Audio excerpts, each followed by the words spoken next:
राधे राधे मैत्रिणींनो, चला आपल्याला आज ब्लाऊजची कटिंग दाखवत आहे। सिलाई से लेकर कटिंग तक। आपल्याला ब्लाऊजचा मागील भागाचा गळा आखायचा आहे। गळ्यासाठी आपल्याला वरच्या साईडने 2.5 इंच आणि मधील भागात 3.5 इंचावर मटक्या गळ्याचा आकार टाकून घ्यायचा आहे व तो कट करून घ्यायचा आहे। आता आपल्याला अस्तींची एम्ब्रॉयडरी अस्तींची कटिंग करून घ्यायची आहे।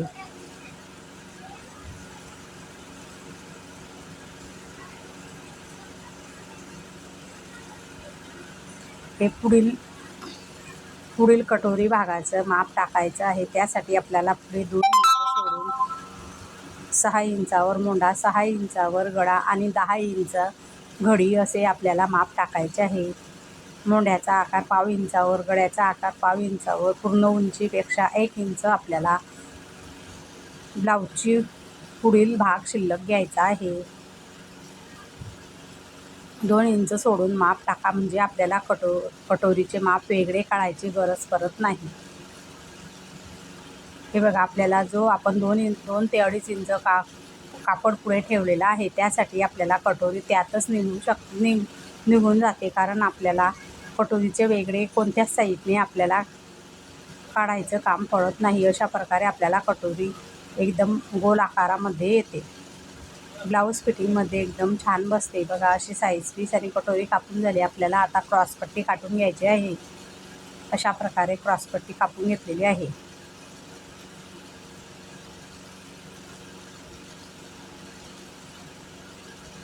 हे आपले अस्तर कटिंग झालेले आहे। चला आता आपल्याला एम्ब्रॉयडरीची बाही कटिंग करून घ्यायची आहे।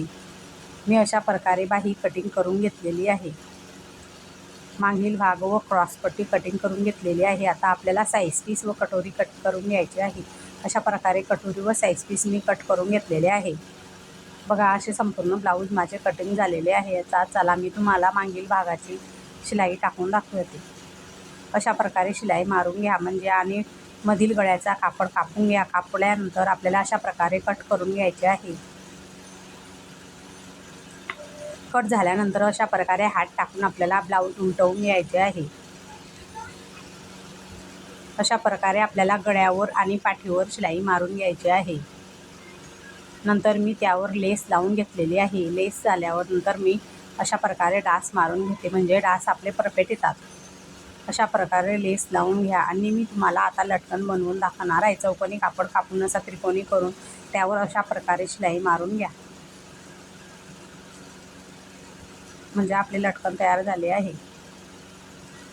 2.5 इंचावर अशा प्रकारे खूण मारून घ्या। निशाण मारल्यानंतर आपल्याला अशा प्रकारे दोन्ही साईडने लेस जोडून घ्यायचे आहे, दोरी जोडून घ्यायची आहे। ही माझी दोरी जोडून झालेली आहे। आता आपल्याला पाठीवर फूल तयार करायचे आहे। फूल तयार करण्यासाठी आपल्याला 8 इंचाचा लांबाई आणि 4 इंचाचा चौडाई कापड घ्यायचा आहे। अशा प्रकारे शिलाई मारून आपल्याला कापड उलटवून घ्यायचा आहे। कोपरे काढून घेतल्यानंतर आपल्याला अशा प्रकारे चुन्या घेऊन त्यावर शिलाई टाकून घ्यायची आहे। शिलाई टाकल्यानंतर आपले फूल अशा प्रकारे रेडी होते। नंतर लटकनवाली दोरी करून त्या फुलात मधोमध आपल्याला अशा प्रकारे दोरी बांधून घ्यायची आहे। अशा प्रकारे दोरी बांधून झाल्यानंतर आपल्याला त्या पाठीच्या भागावर फूल ठेवून शिलाई टाकून घ्यायची आहे।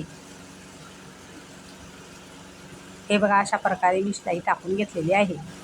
नंतर त्या दोरीमध्ये मला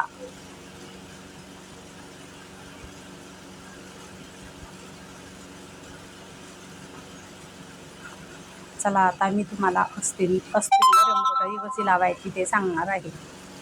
हे बघा, मी अशा प्रकारे अस्तींवर लेस लावून घेतलेली आहे। आपल्याला ब्लाऊज फिनिशिंगमध्ये कसे दिसते, त्यासाठी आपल्याला फिनिशिंगमध्ये येण्यासाठी मी यावर दोरी लावून घेतलेली आहे, कारण त्यावर एम्ब्रॉयडरी भरलेली आहे व एम्ब्रॉयडरी अशा खालीवरती गोल डिझाईनमध्ये भरलेली आहे। पण आमच्या ताईंना तशा आकाराचे ब्लाऊज आवडत नव्हते, म्हणून मी यात पायपिंग लावलेली आहे।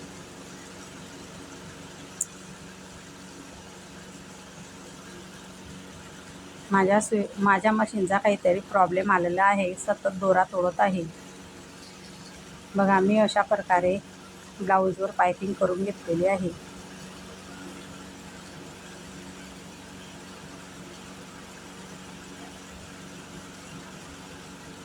दोन्ही साईडने पायपिंग करून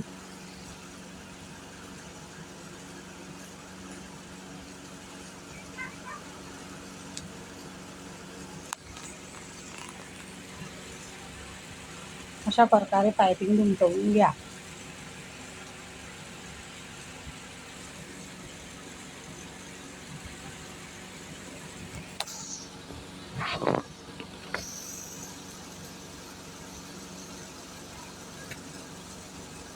मी आता हुकाचे घर तयार करत आहे.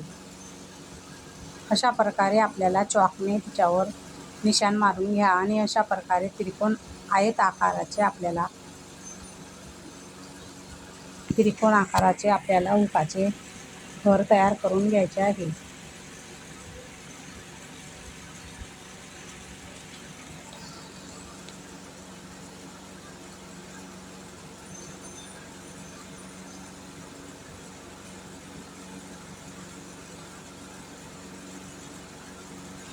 आपल्याला आता ब्लाऊजचे शोल्डर जोडून घ्यायचे आहे.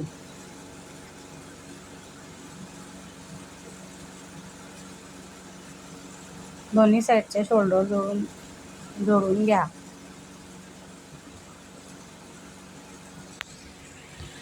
शोल्डरवर आपल्याला प्रत्येक शिलाईवर आपल्याला 2 शिलाई घ्यायची आहे, म्हणजे आपले अस्तरचे ब्लाऊज शिलाई सोडत नाही.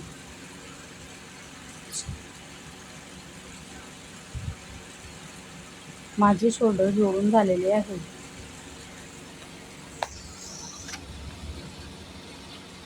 आता मला आस्तीन जोडायची आहे. पण शोल्डर जोडल्यानंतर जो भाग शिल्लक होतो त्याला आपल्याला कट करून घ्यायचा आहे आणि अशा प्रकारे आपल्याला आस्तीन जोडून घ्यायचे आहे.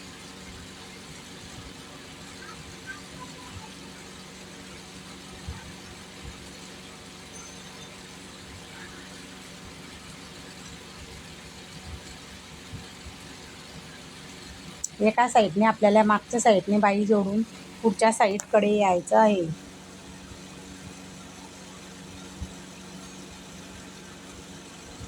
अस्तींवर आपल्याला अशा प्रकारे डबल शिलाई टाकून घ्यायची आहे, म्हणजे आपले ब्लाऊज कधीही शिलाई सोडत नाही. एक अस्तीन जोडून झालेली आहे. बघा, अशा प्रकारे मी अस्तीन एकदम फिनिशिंगमध्ये जोडून घेतलेली आहे. चला, आता आपल्याला दोन्ही भाग बरोबर करून शिलाई टाकून घ्यायची आहे.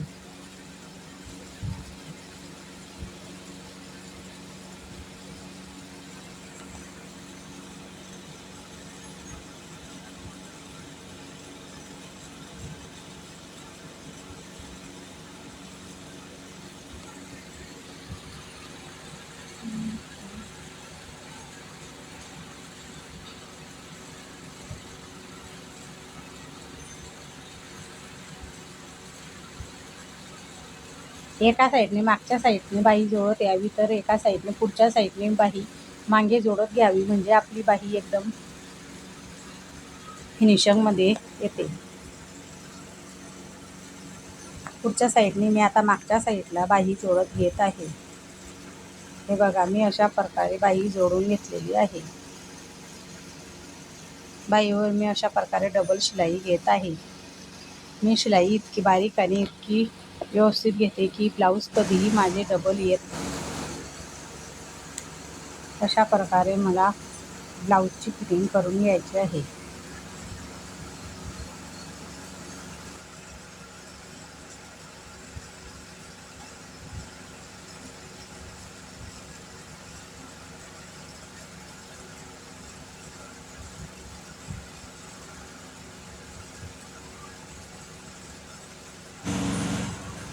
बघा, मी अशा प्रकारे एकदम आपल्याला दोरी तयार करून पहिले सरळ भागावर शिलाई टाकून घ्यायची, म्हणजे अंडरग्राऊंड फिटिंग येते.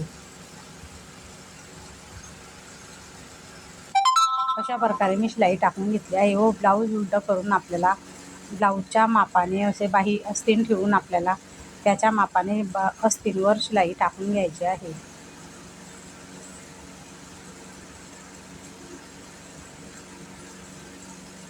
हे बघा, अशा प्रकारे मला फिटिंग करून घ्यायचे आहे. असे फिटिंग केले म्हणजे ब्लाऊज एकदम फिटिंगमध्ये येते.